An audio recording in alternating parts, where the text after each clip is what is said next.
साथियों नमस्कार। साथियों, इस मॉनसून सत्र में कई ऐसे बड़े बदलाव देखने को मिलेंगे जिससे कि हमारा कई क्षेत्रों का स्ट्रक्चर पूरी तरह से चेंज हो जाएगा। इसमें सबसे बड़ी शुरुआत करी जा रही है जुडिशियल रिफॉर्म्स के जरिए।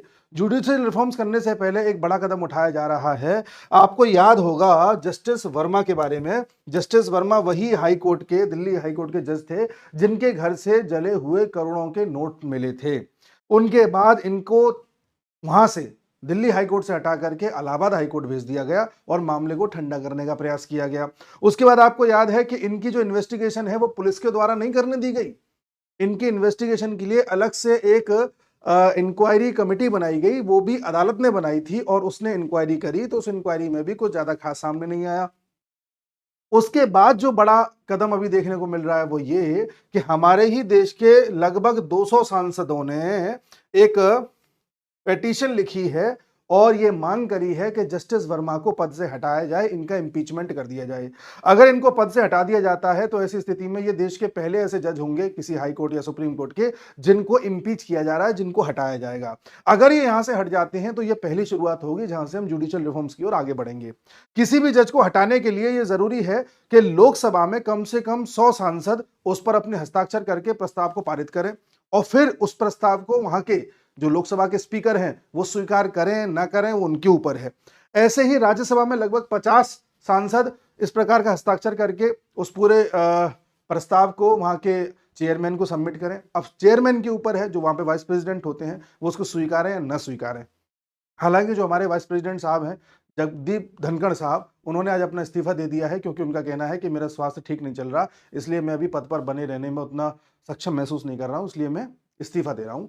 तो जगदीप धनखड़ जी हट गए हैं, अब उनकी जगह कौन बनेंगे ये देखने वाली बात होगी। बट अगर राज्यसभा में और लोकसभा में दोनों ही जगह ये स्वीकार कर लिया जाता है और फिर वोटिंग कराई जाती है और इनको इम्पीच कर दिया जाता है तो एक बड़ी घटना होगी भारत के इतिहास में। उसके अलावा देखें तो हमारे देश में आप लंबे समय से देख रहे हो, पिछले 1-1.5 साल से, कि अदालतों के फैसले बड़े विवादास्पद आ रहे हैं। अभी कुछ समय पहले 3 जजेस की बेंच ने एक फैसला दे दिया कि भाई कोई भी अगर गवर्नर हो या राष्ट्रपति हो वो पॉकेट वीटो एक्सरसाइज नहीं कर सकते। जैसा कि आपको पता है कि किसी भी राज्य से अगर कोई बिल पास हो जाता है असेंबली से तो उसके बाद वो गवर्नर के पास जाता है और गवर्नर के ऊपर है कि उस पर अपना एसेंट दे दे या उसको पुनर्विचार के लिए वापस भेज दे या अपनी जेब में रख ले, कोई उस पर एक्शन ले ही ना। तो जेब में रखने वाली जो वीटो होती है इसे पॉकेट वीटो बोलते हैं। तो इस पर कोर्ट ने यह कहा कि भाई इस प्रकार की वीटो एक्सरसाइज नहीं कर सकते आप। ऐसा राष्ट्रपति से भी कह दिया क्योंकि राष्ट्रपति को भी अधिकार है। तो उस पर राष्ट्रपति ने उल्टे जजेस से 14 प्रश्न पूछे हैं कि आप ये बताइए क्या न्यायालय राष्ट्रपति से भी ऊपर है। इस प्रकार के टोटल 14 उसमें सवाल हैं। तो एक ये घटना सामने आई। उसके अलावा कई घटनाएं आप देख रहे हैं। हमारे देश में कोई मुसलमानों से संबंधित मुद्दा होता है तो उसमें न्यायालय का दूसरा रुख होता है, हिंदुओं से संबंधित होता है तो दूसरा रुख होता है। जैसा कि आपको पता है कि अभी उदयपुर फाइल्स नाम की फिल्म आई है, उस फिल्म को रिलीज नहीं होने दिया जा रहा है। क्या कहा जा रहा है कि अरे भाई ये फिल्म धार्मिक सौहार्द को बिगाड़ती है। इस फिल्म को अगर कपिल सिब्बल देख लेंगे और कपिल सिब्बल को लगता है कि ये फिल्म ठीक है तो इसको जारी किया जाएगा, रिलीज करने दिया जाएगा, वरना नहीं किया जाएगा। कपिल सिब्बल ने कहा नहीं नहीं ये तो धार्मिक सौहार्द को बिगाड़ रही है, तो पता चला दिल्ली हाईकोर्ट ने उस पर स्टे लगा दिया था। तो यहां पर तो आपको लगता है कि इससे नफरत फैल जाएगी। ऐसे ही आपको याद होगा कि मोहम्मद जुबैर जो एक के बाद एक बड़े हेटफुल ट्वीट्स करता है, हेटफुल स्पीचेस देता है, उसने 2022 के आसपास ऐसे 6 ट्वीट किए थे जिससे नफरत फैल सकती थी। उसको लेकर के 6 एफआईआर हुई थी। उन 6 की 6 एफआईआर को सुप्रीम कोर्ट ने स्टक डाउन कर दिया और इसको पूरी तरह से बेल दे दी और यह भी कह दिया कि कोई इसको लिखने से रोक नहीं सकता, इसको पूरा अधिकार है लिखने का। क्या जर्नलिस्ट की तरह वो बिहेव नहीं कर सकता? क्या वो पत्रकार की तरह ट्वीट नहीं कर सकता? इस प्रकार से उसको रियायत दी गई। वहीं आप नुपुर शर्मा को देखेंगे तो उनके एक बयान के बाद उनका यह हाल कर दिया गया कि वो आज घर से बाहर नहीं निकल पा रही हैं। उनके बारे में कहा गया कि हाँ ये तो हेट स्पीच बोल रही हैं, इनकी भाषा ठीक नहीं है। इस प्रकार के दोहरे मापदंड हमने कई बार देखे हैं जिसको लेकर के समाज में अलग अलग राय हैं। हम किसी कोर्ट के फैसले का निंदा नहीं कर रहे हैं, हम सिर्फ जिक्र कर रहे हैं कि समाज उसको कैसे देख रहा है।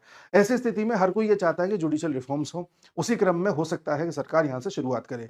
आपको याद हो कि अभी अमित शाह ने भी कुछ समय बोला था कि हम ऐसी व्यवस्था करने जा रहे हैं कि अगले 3 साल में हम वहां पहुंच जाएं कि एफआईआर होने से न्याय मिलने तक सिर्फ 3 साल लगे। ये तारीख पे तारीख करते करते जो 20 साल खिंच जाते हैं वो सब न खिंचे। तो ऐसी स्थिति में आपको पता है कि जो क्रिमिनल लॉज थे, 3 क्रिमिनल लॉज को बदला गया है और उनमें तारीखों को तय कर दिया गया है कि एफआईआर के बाद इतने दिन में ये काम होगा, इतने दिन में ये काम होगा। पहले जो तारीखें नहीं बताई गई थी, जो समय सीमा तय नहीं की गई थी, वो अब समय सीमा तय कर दी गई है। तो यहां से भी उम्मीद है कि हाँ न्यायालय में कुछ ना कुछ बदलाव बदलाव देखने को मिल सकता है।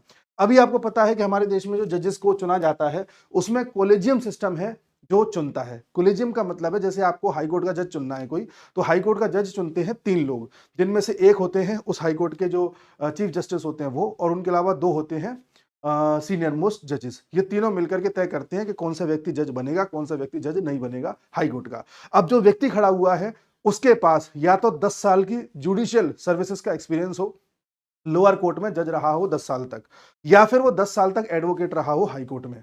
अगर हाई कोर्ट में एडवोकेट बनना है तो उसके लिए आपके पास एलएलबी की डिग्री होनी चाहिए, आपके पास बार काउंसिल का रजिस्ट्रेशन होना चाहिए, और उसके अलावा ऑल इंडिया बार एग्जामिनेशन आपने क्वालिफाई किया होना चाहिए।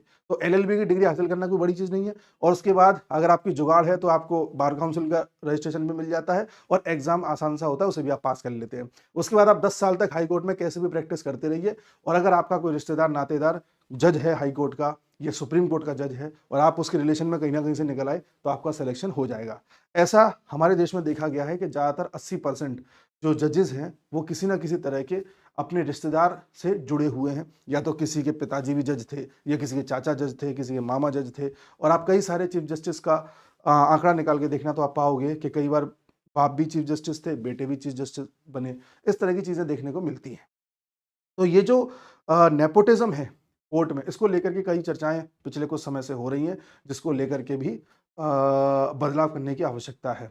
आपको याद हो कि सरकार ने एक जुडिशल सिस्टम के लिए एग्जाम करने की घोषणा करी थी, और उसके लिए एक कमीशन बनाया जा रहा था, जिसको बाद में सुप्रीम कोर्ट ने स्ट्रक डाउन कर दिया, ये कह करके कि ये जो आप कमीशन बनाने जा रहे हैं ये एक तरह से असंवैधानिक है, और इस तरह से हम जजेस की नियुक्ति नहीं कर सकते।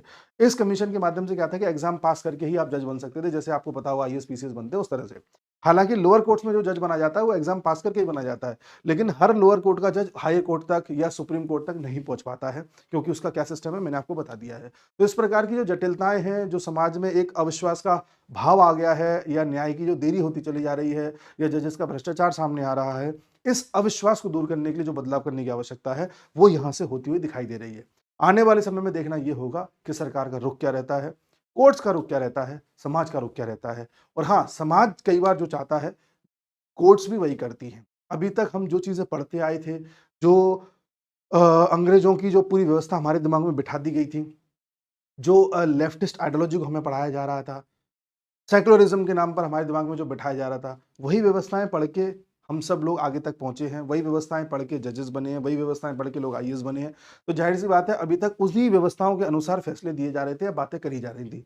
लेकिन अब जैसे जैसे हिंदू जागरण हो रहा है, हिंदू अपने हकों को समझ रहा है, अपनी स्थितियां समझ रहा है, वैसे वैसे कई फैसलों में हम देख रहे हैं कि जजेस को भी एक बड़े बदलाव करने पड़ रहे हैं। तो जैसे जैसे समाज जागेगा, हर व्यवस्था को जागना पड़ेगा, हर नेता को जागना पड़ेगा, हर जज को भी जागना पड़ेगा। तो समाज के ऊपर भी निर्भर करता है कि हमारी व्यवस्थाएं कैसे काम करेंगी। तो ये सब सारी चीजें हैं, देखते हैं आगे क्या होता है। मिलते हैं अगले वीडियो में, तब तक के लिए नमस्कार।